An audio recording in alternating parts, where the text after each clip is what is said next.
Você é muito bem-vindo a mais um encontro da Semana do Espírito de Profecia. Que bênção que você decidiu estar conosco na penúltima transmissão deste evento tão abençoado. Eu tenho certeza que isso tem te ajudado de várias maneiras, por meio das ferramentas que nós temos compartilhado aqui e, sobretudo, por meio das mensagens que são o clímax a cada noite. E sem dúvida você vai ver que vai valer muito a pena hoje permanecer até o fim. Convide aí, portanto, os seus amigos, sua igreja, divulgue o link, por favor, para que esse evento atinja o maior número de pessoas possível. Eu estou aqui hoje novamente com o meu amigo pastor Vinícius Mendes. Que alegria dividir a apresentação do programa aqui juntamente contigo. Seja muito bem-vindo mais uma vez. Olá, Tonete, tudo bem? Tudo bem. Olá, você também que está com a gente. Muito obrigado pela sua companhia. É um grande privilégio contar com sua audiência, a sua companhia mesmo, né? Estamos juntinhos aqui, estudando a Palavra de Deus nessa semana tão especial. Como o Tonete disse, sempre com uma palavra inspirada, uma mensagem especial de Deus. Você veja que coisa maravilhosa, né? A igreja reuniu assim, importantes teólogos da Igreja Adventista aqui no contexto brasileiro para compartilhar com você mensagens tão poderosas, tão especiais, tão preciosas, que estão reunidas ali no livro O Grande Conflito, que explica, não é, assim, o plano da redenção de uma maneira tão linda, sobretudo concentrada a mensagem nos eventos finais. Bom, você sabe, a cada dia a gente está destacando títulos aqui do Dom Profético, dos livros, dos escritos de Ellen White, para você pensar e também adquirir e ter na sua biblioteca. E hoje é uma dobradinha de livros, que é uma coletânea, né? Mente, Caráter e Personalidade, volume 1 e Mente, Caráter e Personalidade, volume 2. Olha, esses são livros celebrados de Ellen White, esses são livros em que o tema da psicologia, vamos chamar assim, né, ou do estudo da mente humana, é abordado aqui de uma forma tão profunda, tão sensível, tão especial. Eu queria destacar aqui, rapidamente, alguns temas que você vai ter, por exemplo, no volume 1 do Mente, Caráter e Personalidade. Por exemplo, o livro já é introduzido com o estudo da mente. Você vai perceber como a inspiração vai trabalhar esse tema da psicologia. O que significa estudo da mente? Depois, relacionamentos básicos, desenvolvimento da mente, especialmente para quem tem criança no processo de educação, como que a mente vai se desenvolvendo, a personalidade em crescimento, como a nossa personalidade vai se estabelecendo, a força da vida, egoísmo e respeito próprio, adolescência e juventude. Será que a gente precisa de dicas aí para educar adolescentes e jovens? Olha, aqui tem trechos preciosos para isso. E princípios e diretrizes na educação de forma geral. Isso aqui é só o volume 1. Não vou nem falar agora sobre o volume 2, que é uma continuação extraordinária disso. Então, deixa eu falar uma coisa para você. Esse é um livro, ou esse é um conjunto de livros, uma dobradinha de livros que você precisa ter na sua casa. E eu vou te falar uma coisa, se você ficar com a gente até o final desse programa, você vai ter acesso a um cupom especial de desconto imperdível para você poder levar os dois para casa e ter bênção especial para você e para a sua família. Mas o cupom vai ficar disponível só no final do programa, então não descola da gente, porque tem bênção especial para você. Não é isso, Tonete? É isso aí, é verdade. E a gente quer começar a nossa live de hoje pedindo a bênção de Deus, claro, sobre o programa, tudo que nós ouviremos aqui e sobre quem está assistindo a gente. Então vamos orar? Querido Deus, muito obrigado por esta oportunidade de estudarmos temas tão importantes para os momentos finais da história. Abençoa a nossa programação de hoje, o pregador de hoje, o nosso convidado, e também cada pessoa que está nos assistindo em casa, na igreja, talvez no trabalho ou em qualquer outro lugar. Que o que for dito aqui seja luz para o caminho e que resulte em um compromisso ainda maior com a palavra de Deus. Nós pedimos tudo isso e agradecemos em nome de Jesus. Amém. Você sabe que além desses livros que nós estamos apresentando a você, você tem o acesso a todos os escritos de Ellen White de forma gratuita também. E a gente está enfatizando 2 links aqui, que já está também na descrição do nosso vídeo, que é o EGW Writes, que é o site que é hospedado na sede mundial da Igreja Adventista, que administra o patrimônio literário de Ellen White. Ali você tem acesso a cartas, manuscritos, artigos de revista, todo o material original de Ellen White e também esse material traduzido e publicado em todas as línguas em que eles foram publicados, inclusive português. Então é um material imperdível que você tem via site e também aplicativo para o seu celular. Além disso, você tem o site também hospedado aqui na Casa Publicadora com todo o nosso acervo publicado em português disponível para você, e tem também a experiência publicada se você desejar adquirir, que é uma grande bênção também. Falando em bênção, a CPB tem bênção sem medida, porque Deus tem abençoado muito a nossa instituição, e agora o pastor Tonetti vai acompanhar, na verdade ele vai entrevistar um dos nossos editores aqui sobre um tema apresentado em um livro muito especial, e queria que você acompanhasse com a gente agora. Pastor Wellington Barbosa, que é o gerente editorial da Casa Publicadora Brasileira, está com a gente hoje para falar sobre uma novidade. Estou falando a respeito do livro Conselhos aos Escritores, uma obra importantíssima, especialmente para o tempo que a gente está vivendo, uma época em que nós temos muita gente produzindo conteúdo, e embora esse livro tenha sido escrito numa época em que talvez as principais formas de se comunicar a mensagem eram por meio da escrita e da pregação. Mas esse é um livro, pastor Wellington, especial hoje para todos aqueles que produzem conteúdo para a internet, para as mídias sociais. Conta um pouco para a gente a respeito dessa obra. Olá, pastor Márcio Tonetti, querido amigo que está acompanhando esse programa tão especial que tem sido feito aqui, sediado na nossa Casa Publicadora.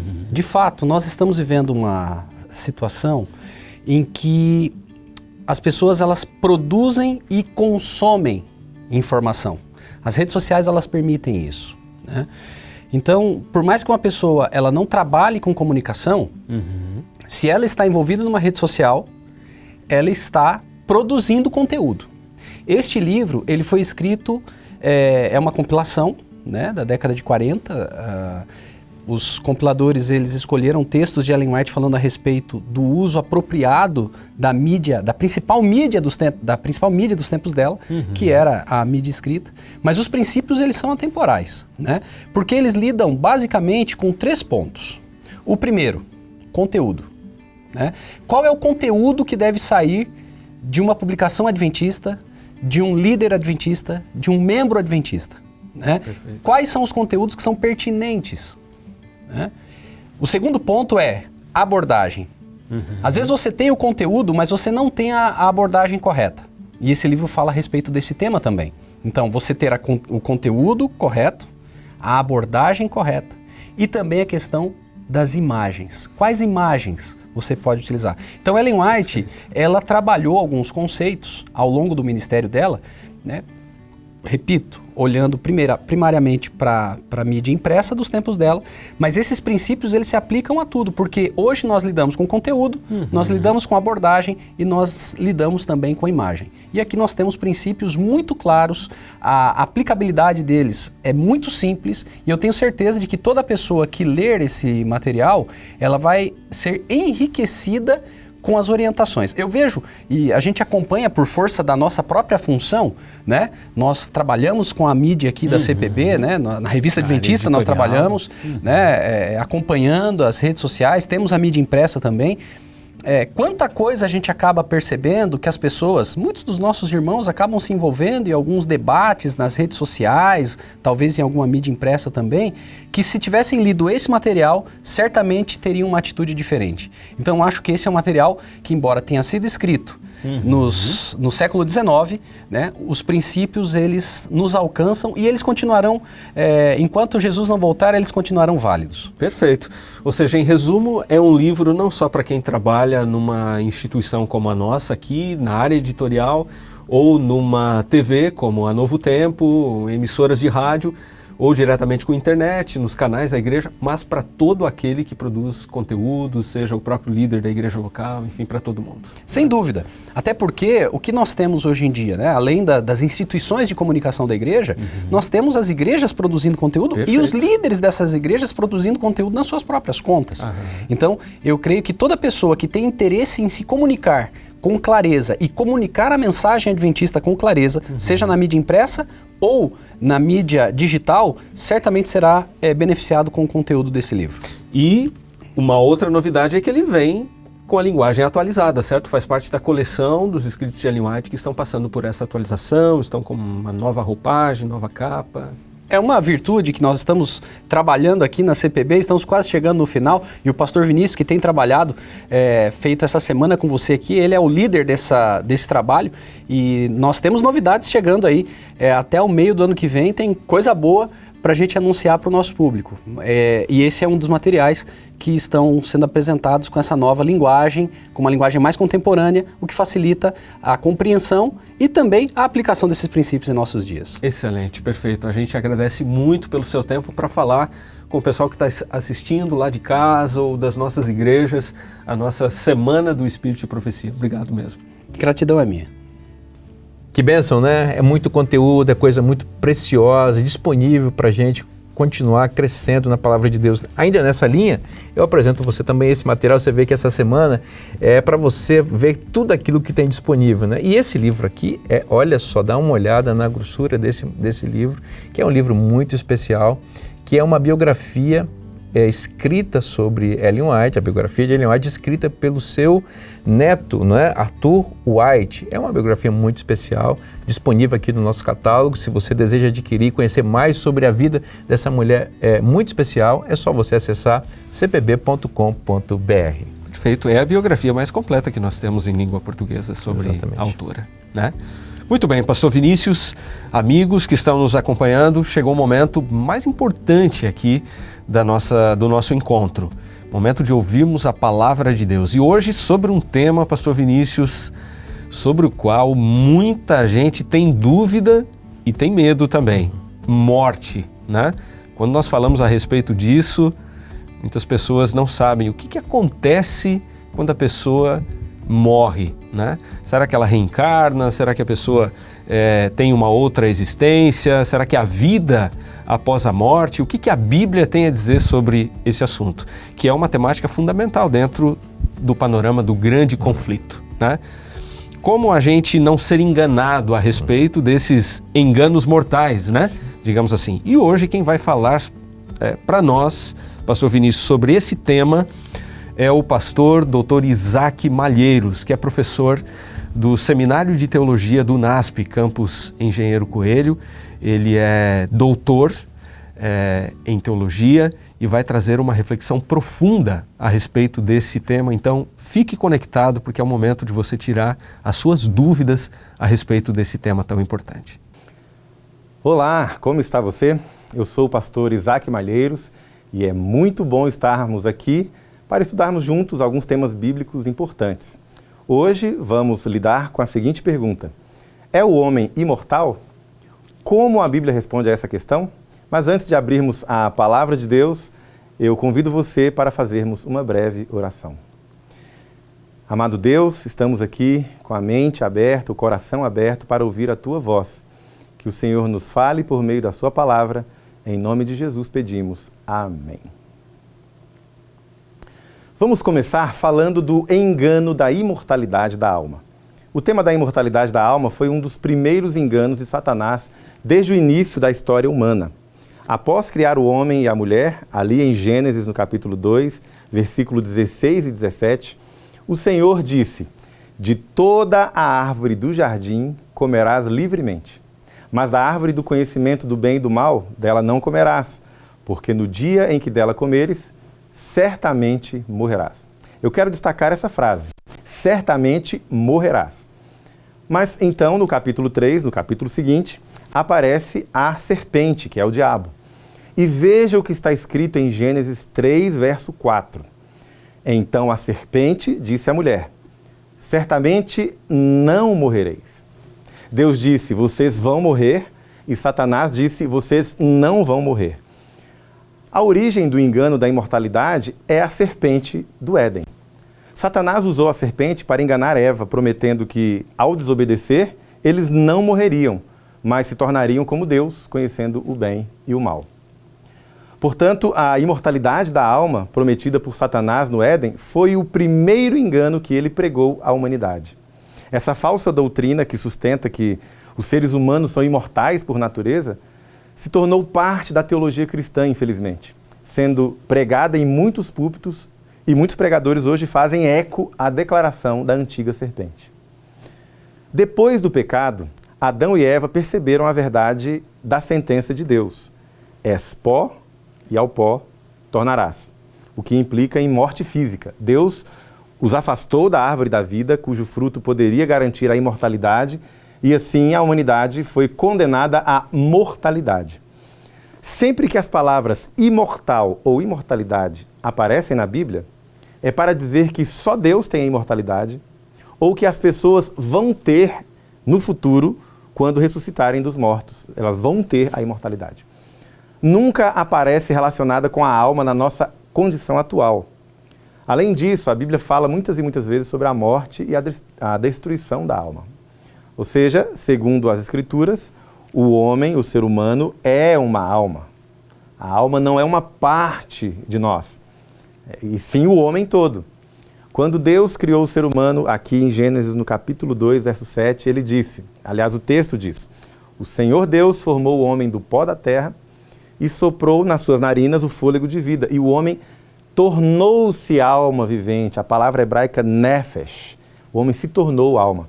Ezequiel 18:20 diz claramente que a alma que pecar, essa morrerá. Isto é, o ser humano é uma alma. E por causa do pecado, ele é mortal.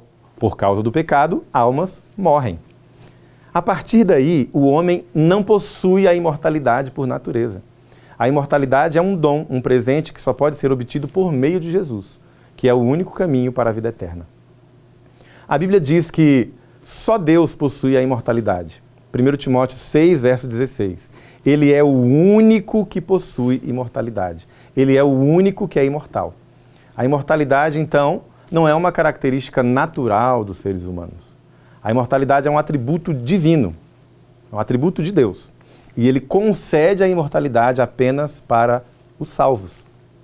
O segundo ponto que vamos destacar aqui é que, a partir da crença da imortalidade, surgiram outras doutrinas erradas sobre o destino dos ímpios. Por exemplo, a crença no tormento eterno dos pecadores no inferno. Essa é outra distorção que Satanás implantou.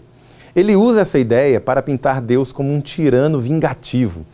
A ideia de inferno como um lugar de sofrimento eterno contradiz o verdadeiro caráter de Deus apresentado na Bíblia, que é amoroso e justo. Manter seres humanos vivos eternamente no inferno seria dar vida eterna para rebeldes, concorda? O salário do pecado é a morte e não a imortalidade. Aí nós temos um problema. Lembre-se, quem prometeu ao ser humano vida eterna em desobediência foi a serpente, não Deus. Não existe vida eterna para pecadores. A visão do inferno como um lugar de sofrimento eterno, onde Deus supostamente se deleita em ver as criaturas sofrendo, é rejeitada pelo texto bíblico quando nós lemos corretamente. Deus não deseja a morte do pecador, ele não tem prazer nisso. Ele deseja que o pecador se converta e viva. A perpetuação do pecado por meio do tormento eterno é um erro, porque não reflete o caráter de Deus e nem o seu plano de redenção. Essa doutrina de tormento eterno é cruel e é uma das distorções propagadas pela Babilônia mística apresentada lá no Apocalipse. É uma das falsas doutrinas que corrompem a verdadeira fé cristã. Existem pessoas que, ao rejeitarem a ideia de tormento eterno, caem no erro oposto de acreditar na salvação universal, o universalismo. Esse erro leva muita gente a pensar que todos serão salvos, independentemente de suas ações ou escolhas. O que também não está na Bíblia, como nós lemos corretamente. Na base do universalismo existe uma teoria chamada hipergraça. Vou explicar. A hipergraça diz, bom, eu acredito em Deus, e não importa o que eu faço, eu serei salvo. Ele ama a todos, ele aceita a todos. E se o céu existe, iremos todos para lá, porque Deus é amor. A hipergraça usa a graça como uma licença para pecar.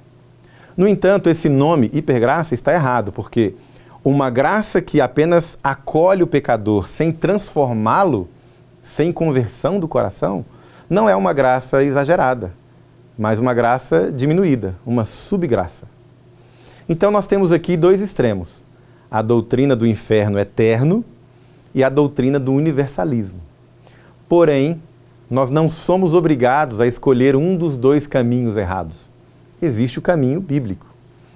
Nem o tormento eterno, nem o universalismo são bíblicos. A doutrina da imortalidade a imortalidade bíblica ensina que ela é dada àqueles que aceitam a Cristo e que vivem segundo seus princípios. Desde o Éden, Satanás está trabalhando para desviar pessoas da verdade, fazendo-as acreditar que elas podem viver em desobediência e sem consequências. No entanto, a verdadeira imortalidade só vai ser concedida aos que aceitarem a Cristo como Salvador, aqueles que viverem de acordo com os seus princípios. Então, qual seria a visão bíblica? O que a Bíblia realmente ensina sobre o destino dos salvos e o destino dos perdidos? O pecado e a rebeldia contra Deus levam à exclusão do reino dos céus. É isso que a Bíblia ensina. Em diversas passagens, como Efésios, Hebreus, Apocalipse, a Bíblia deixa claro que pessoas que praticam o pecado, como fornicação, idolatria, mentira, não terão parte no reino de Deus. Efésios 5:5, por exemplo, diz que nenhum fornicário, impuro, avarento, o qual é idólatra, tem herança no reino de Cristo e de Deus. Apocalipse 22:14-15 afirma: bem-aventurados aqueles que guardam os mandamentos de Deus, para que tenham direito à árvore da vida e para que possam entrar na cidade pelas portas. E o texto diz: ficarão de fora os cães feiticeiros, os que se prostituem, os homicidas, os idólatras e qualquer um que ama e comete a mentira. Deus revela o seu caráter como justo e misericordioso, disposto a perdoar os pecadores, mas também aplicando justiça para combater a rebelião. O nosso Deus deseja que seus filhos o sigam por amor e respeito, não por medo ou obrigação. A verdadeira obediência vem daqueles que reconhecem a sabedoria de Deus e a bondade de Deus. Amigos, nós precisamos voltar a enfatizar a ressurreição como esperança cristã. A vida eterna não se inicia imediatamente após a morte, como muita gente crê, mas na ressurreição dos justos. Quando Cristo voltar, isso vai acontecer. Todos os seres humanos morrem por causa do pecado de Adão, mas a ressurreição está disponível a todos por meio de Jesus. Os justos ressuscitarão para a vida eterna. Por outro lado, os ímpios vão experimentar a segunda morte, que é a destruição final, a morte eterna. A crença popular de que as almas vão diretamente para o céu ou para o inferno depois da morte contraria o ensino bíblico. A Bíblia diz que na morte não há consciência, na morte não há amor, ódio ou qualquer outra ação. Davi, por exemplo, diz a Bíblia que ele morreu e permaneceu em sua sepultura, esperando a ressurreição. Então, a esperança da vida após a morte, para um cristão, está na ressurreição, quando Cristo voltar e chamar os mortos novamente à vida. Veja, o que devemos fazer, então, quando alguém que nós amamos vem a falecer, quando alguém que nós amamos morre? O apóstolo Paulo escreveu sobre a ressurreição, lá em 1 Tessalonicenses, capítulo 4. E ele termina o texto dizendo: consolai-vos uns aos outros com essas palavras. Que palavras? Quando você lê o contexto, ele está falando sobre a ressurreição, não é sobre a imortalidade natural do ser humano. Ele diz que os mortos em Cristo ressuscitarão primeiro, e então, só depois da ressurreição, estaremos todos para sempre com o Senhor, no verso 17. A doutrina da ressurreição era central na fé dos primeiros cristãos, mas com o tempo essa verdade foi obscurecida pela crença numa imortalidade imediata depois da morte. Paulo, os outros apóstolos, os primeiros cristãos, eles acreditavam firmemente na ressurreição dos mortos como a verdadeira esperança da vida eterna. Contudo, infelizmente hoje, muitos cristãos não enfatizam mais essa doutrina. Há uma confusão gerada pela crença de que os mortos já estão no céu ou já estão no inferno. Mas pense comigo, se fosse verdade que os justos entram diretamente na glória ao morrer, a necessidade de uma ressurreição seria inútil, não? No entanto, o Novo Testamento insiste que todos os mortos, justos e ímpios, aguardam a ressurreição para então receberem as suas recompensas ou punições. A ressurreição, então, é a chave para a vida eterna ou para a morte eterna. O nosso Deus está buscando salvar a todos, Mas ele respeita a decisão do ser humano de aceitar ou não o que ele oferece. Aqueles que rejeitam o amor de Deus e escolhem viver no pecado se tornam incapazes de habitar no céu, porque o estado de pureza e santidade do céu seria insuportável para essas pessoas. Elas estão tão envolvidas nos seus próprios interesses, aqui da terra, que o ambiente celestial, cheio de amor, pureza, seria para essas pessoas uma tortura.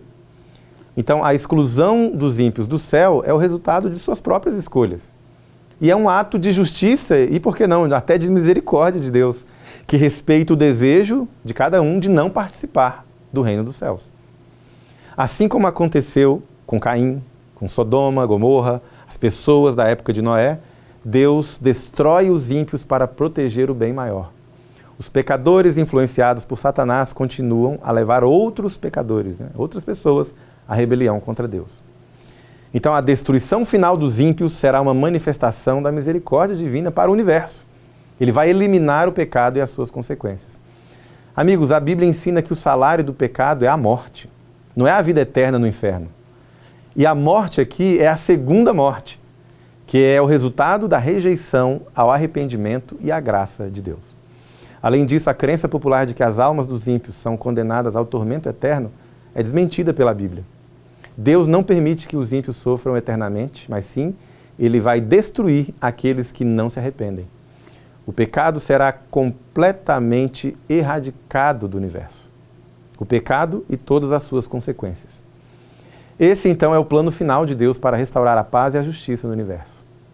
As expressões que você lê na Bíblia, fogo eterno, fogo que não se apaga, fogo inextinguível, essas expressões não têm nada a ver com sofrimento eterno.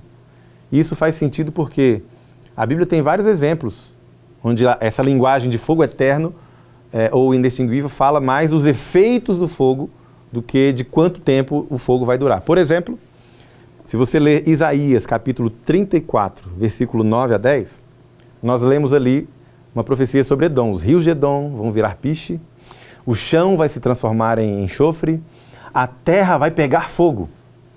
E o fogo não vai apagar nem de dia nem de noite. A fumaça vai subir para sempre e ninguém mais vai passar por ali. Essa profecia se cumpriu. Mas onde estão os edomitas hoje? Eles não estão queimando até hoje. Acabou. Judas 7 diz que Sodoma e Gomorra sofreram a pena do fogo eterno. Mas essas cidades não estão queimando até hoje. Elas foram destruídas, aniquiladas e não existem mais.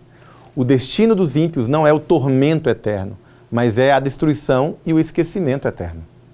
A Bíblia ensina que os ímpios não existirão. Salmos 37, verso 10. Ela ensina que os ímpios serão como se nunca tivessem existido. Obadias 16. A destruição dos ímpios é definitiva e eles não terão parte na nova criação que Deus trará, onde já não haverá mais pecado, sofrimento ou morte.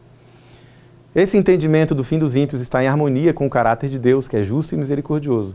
O sofrimento eterno seria inconsistente com a natureza de Deus, que não deseja que ninguém pereça, mas oferece para todas as pessoas a chance de se arrependerem. No entanto, aqueles que continuamente rejeitam essa oferta de graça, escolherão o seu próprio destino de destruição. Essa compreensão cristã a respeito do destino dos ímpios é conhecida como aniquilacionismo. É a crença de que os perdidos serão aniquilados. Os aniquilacionistas creem que o inferno é eterno nos seus efeitos. A extinção das criaturas é definitiva. Ou seja, as pessoas destinadas ao inferno são castigadas ali de maneira proporcional, com muitos açoites ou poucos açoites, como disse Jesus nos evangelhos. Deus castiga essas pessoas, cremando-as completamente, e elas deixam de existir como pessoas rebeldes e sob a condenação. E muitos cristãos protestantes evangélicos creem assim. Ao contrário do que muita gente pensa, essa não é uma crença apenas dos adventistas do sétimo dia. Muitos teólogos evangélicos conservadores, fora dos círculos adventistas, creem assim ou admitem que essa crença é coerente com o texto bíblico. Nomes de peso como Edward Fudge, John Stott, Clark Pinnock, Philip Hughes, todos eles, que são protestantes evangélicos, acreditam assim ou admitem essa crença. Como declara Roger Olson, que é um outro evangélico, Acreditar no aniquilacionismo não compromete o âmago do Evangelho, nem mesmo nega qualquer conteúdo central da nossa fé cristã. O aniquilacionismo não é equivalente ao universalismo e também não nega a existência do inferno. Assim, meus amigos, chegamos ao final. Eu quero declarar para você que a ressurreição dos justos e a aniquilação dos ímpios, esse será o grande evento que encerrará a história do pecado. No fim dos tempos, Jesus vai voltar para buscar os que o aceitaram. Ele vai ressuscitar os mortos que viveram em obediência a Ele. E esse evento vai trazer consolo eterno para os crentes. Nós poderemos então encontrar os nossos parentes queridos e viver para sempre com o Senhor. A segunda vinda de Jesus e a ressurreição dos mortos são as verdades centrais da fé cristã. Nelas está a esperança da salvação e da vida eterna. Nós não temos vida eterna por nós mesmos. A vida eterna é um presente de Deus para os salvos. Em resumo, a destruição final dos ímpios, a ressurreição dos justos e a erradicação do pecado. Tudo isso reflete a justiça e principalmente o amor de Deus, que vai restaurar a paz e a santidade em todo o universo. Todos nós teremos a oportunidade de decidir qual é o nosso destino. Deus vai respeitar as nossas escolhas. Ele vai proporcionar um fim justo para a rebelião contra a sua lei. O meu apelo para você hoje é que você decida estar ao lado de Jesus, confiar nele para sim receber a imortalidade e viver eternamente com ele. Eu gostaria de orar com você agora, confirmando essa decisão. Vamos orar? Pai, obrigado pela tua palavra, obrigado pela esperança que temos no breve retorno de Jesus e a crença que temos, a firme crença na ressurreição dos mortos. Nesse momento, nós escolhemos, decidimos e declaramos que queremos estar do teu lado e assim recebermos a vida eterna, a imortalidade. Aceita no Senhor, nós oramos em nome de Jesus. Amém. Muito obrigado a todos, nos vemos numa próxima. Que Deus nos abençoe. Que tema importante, não é, pastor Vinícius? Verdade. É um tema fundamental dentro da temática do grande conflito que nós temos estudado ao longo desta semana. Exatamente. Né? E veja, um tema muito propício para abordarmos, inclusive, nesta data, né, em que as pessoas têm comemorado o Halloween. Sim. E essa questão da morte vem à tona. E essa, aliás, é uma data que tem ganhado muita força aqui no Brasil, né, em outras regiões do mundo também. Bom, sermão excelente. A gente teve a oportunidade de ouvir o professor Isaac e agora de podermos conversar um pouco com ele ao vivo aqui, né? Reagindo um pouco a algumas questões que ele levantou dentro da sua abordagem.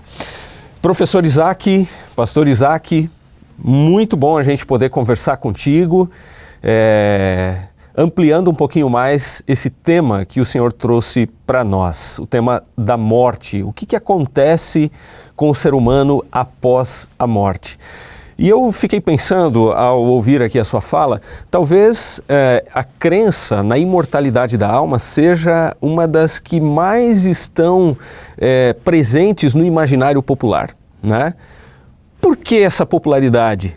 Por que essa crença está tão presente no imaginário coletivo? Bom, meus amigos, essa é uma crença bem antiga, desde os tempos do povo de Israel antigo, até antes, né?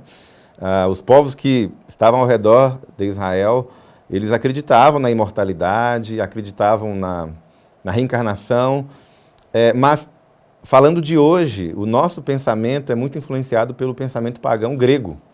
Então, nós pensamos como pensamos porque os gregos pensaram como pensaram. E eles tinham uma ideia de ser humano, uma ideia dicotômica. A dicotomia ou tricotomia. O que é isso? Dicotomia, o ser humano seria corpo e alma. Tricotomia é corpo, alma e espírito, como partes divisíveis e independentes. Então, o conceito bíblico é o oposto, né? É o holismo bíblico. O ser humano é um todo integral.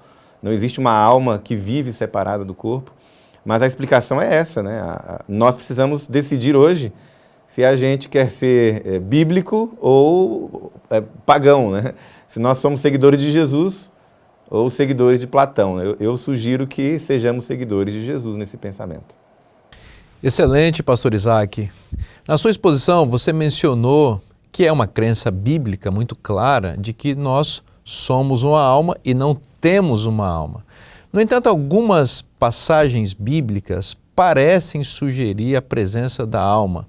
Na realidade, muitas denominações cristãs se apoiam em alguns desses textos para ensinar que existe uma alma, uma entidade imaterial dentro do corpo humano que se desloca do corpo e vai para algum lugar depois que a pessoa morre. Como entender esses textos e essas diferenças aparentes que existem entre ser uma alma e ter uma alma? Excelente pergunta. A palavra alma, especialmente em hebraico, né, em grego também, mas em hebraico, nefesh, é uma palavra que tem vários significados. A gente chama isso de polissemia, é uma palavra polissêmica. Ela pode significar várias coisas. Nefesh, por exemplo, pode significar vida, pode significar as emoções, o pensamento, a personalidade da pessoa. Mas o sentido básico é a vida, né, como um todo, que é o sentido do Gênesis, né? Interessante que em Gênesis, a alma vivente, essa expressão, ela não é aplicada só para o ser humano, mas também para os animais. Os animais são alma vivente. Então não há diferença, né? O que significa? São seres vivos. Então, quando você lê nos Salmos, por exemplo, minha alma está abatida, a pessoa que fala isso, o salmista, ele está falando dele mesmo, é ele que está abatido. Ele está triste com todo o seu ser, né?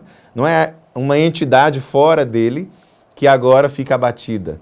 Pelo contrário, é ele mesmo. E quando ele morre, ele não fica mais triste, é o que diz Eclesiastes, né? Eclesiastes 9.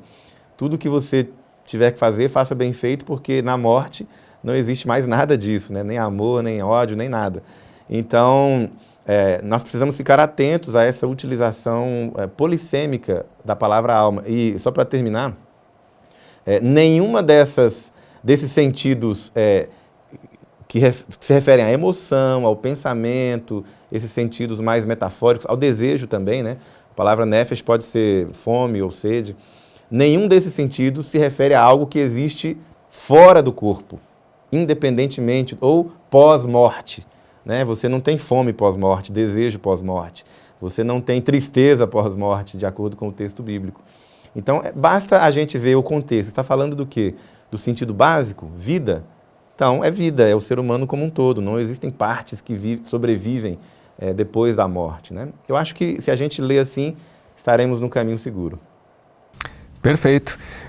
Eu creio que seja oportuno a gente trazer também os casos de algumas histórias bíblicas, né, como aquela que é relatada em 1 Samuel 28, em que uma feiticeira supostamente consulta o espírito de Samuel, do profeta Samuel, que já estava morto.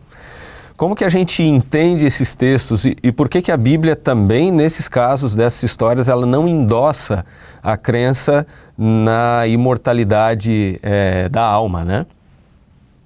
Essa história é muito curiosa, porque a própria história, ela nos dá algumas pistas. Primeiro, o rei Saul, é importante lembrar, ele era rebelde e naquele momento ele já havia sido rejeitado por Deus. E a própria história, lá em 1 Samuel e também em Crônicas, né, a história ela é referenciada 2 vezes, mas especialmente em Samuel, diz que Deus não falava com Saul. Deus não respondia a Saul. Não havia mais comunicação entre Deus e Saul. Isso está no texto. E por isso ele busca uma feiticeira para invocar o espírito do suposto Samuel. E quando essa feiticeira faz isso, o texto diz que ela não identifica quem é que está subindo da terra, né? Interessante, é que está subindo. Não é alguém que vem de cima, vem de baixo. E o texto diz que Saul deduziu que era Samuel. Saul entendeu que era Samuel. E a partir daí o narrador identifica aquela aparição como Samuel. Agora, curiosamente, lá em Deuteronômio, Deus já tinha proibido o contato, a tentativa de comunicação com os mortos. Então, consultar médiuns, feiticeiros, para se comunicar com espíritos de mortos, né, supostos espíritos, era uma abominação. Deus não admitia isso. Então, seria uma contradição Deus agora usar um método pecaminoso abominável para entrar em contato com uma pessoa que ele já não queria mais falar. Seria contraditório, né? Então, a leitura mais fácil, a leitura mais lógica e coerente é: o que aconteceu ali foi uma sessão mediúnica, uma sessão espírita, onde uma fraude, um engano aconteceu, assim como aconteceu no Éden, né? Então, ali um espírito demoníaco enganou Saul, e nenhuma das profecias que esse espírito fez, o suposto Samuel fez, se cumpriu. E assim a gente entende que aquilo ali foi uma fraude. Excelente. Embora esteja muito claro nas Escrituras de que o estado do ser humano na morte é o estado de inconsciência, como você expôs muito bem na sua mensagem, está esclarecendo essas perguntas e respostas, porém, a crença na imortalidade da alma, de que o ser humano sobrevive após a morte, num estágio espiritualizado, é uma crença muito popular, e isso vem de muito tempo. De maneira simples, pastor Isaac, como nós poderíamos explicar para as pessoas qual é a condição do ser humano quando morre? Para onde vai? O que acontece? Como a pessoa e a sua memória permanecem?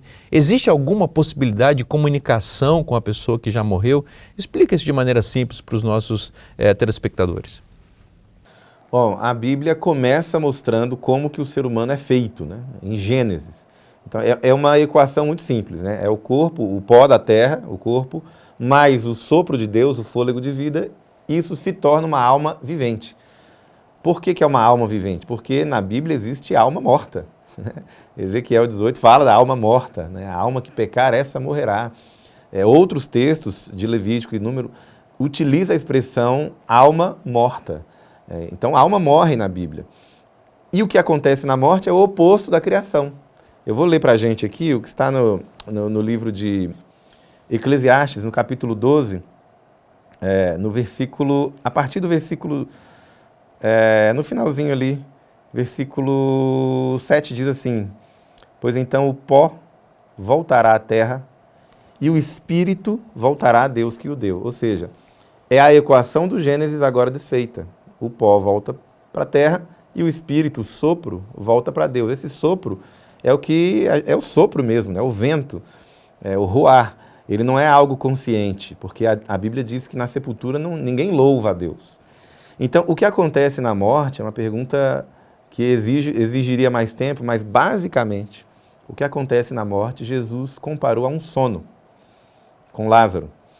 Você não tem percepção do que está acontecendo ao redor, você está descansando, não há sensação de passagem do tempo, não há comunicação. Aliás, a tentativa de se comunicar com os mortos, Deus proíbe já no início ali, né, nas leis que ele dá ao povo de Israel, e depois repete essa proibição. Por que é proibido? Porque não há possibilidade. E nessa tentativa você pode ser facilmente enganado, como Saul foi. Então, o que ocorre na morte é a cessação de todas as atividades. Obviamente, você continua, a sua memória na cabeça dos seus amigos, da sua família, continua, né?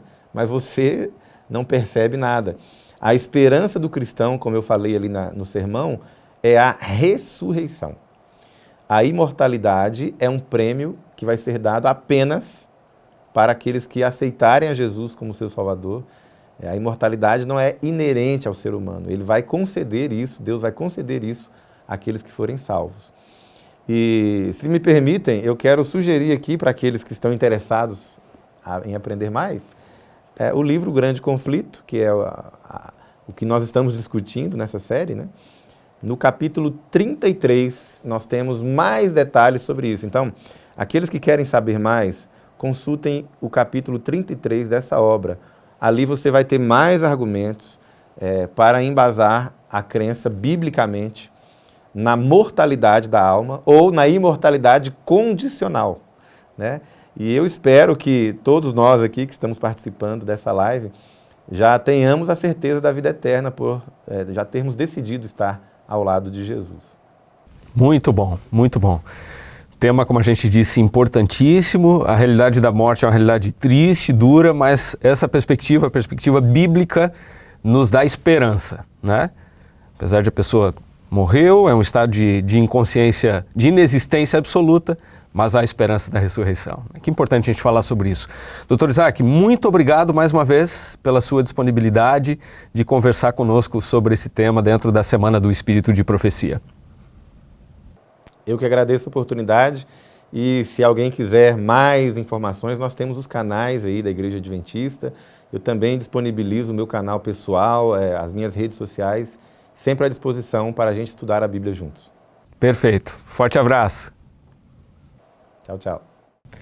Que benção a gente poder se aprofundar um pouco mais na Palavra de Deus, né? E expandir um pouco mais esse conteúdo tão precioso. A gente não precisa ter medo da morte, porque Deus tem um plano para a morte, Ele tem vida, não é? Tem ressurreição para aqueles que creem no Evangelho, aqueles que serão salvos vão poder viver para sempre e definitivamente a morte, como resultado do pecado, não mais existirá. Que bênção, né, Tonete? Que bênção. E olha, Jesus é a ressurreição, a vida e é o melhor presente. E por falar em presente, você já imaginou, por exemplo, você receber no Natal, ou seja, em qualquer outra época, mas o Natal é um momento muito especial. Receber um livro como esse aqui, que bênção. Olha, você que está em casa, você já pensou? Esse aqui é um lançamento da Casa Publicadora Brasileira que você terá a oportunidade de adquirir. Uma bênção, né? Esse é um livro, na verdade, a obra mais completa que nós temos, Pastor Vinícius, a respeito da vida de Jesus. O livro desejado de todas as nações, escrito por Ellen White, né? Mais uma novidade dentre tantas que nós temos mostrado aqui para você ao longo da semana, e essa daqui é mais uma de modo muito especial que a gente está trazendo aqui para compartilhar com você essa novidade, né?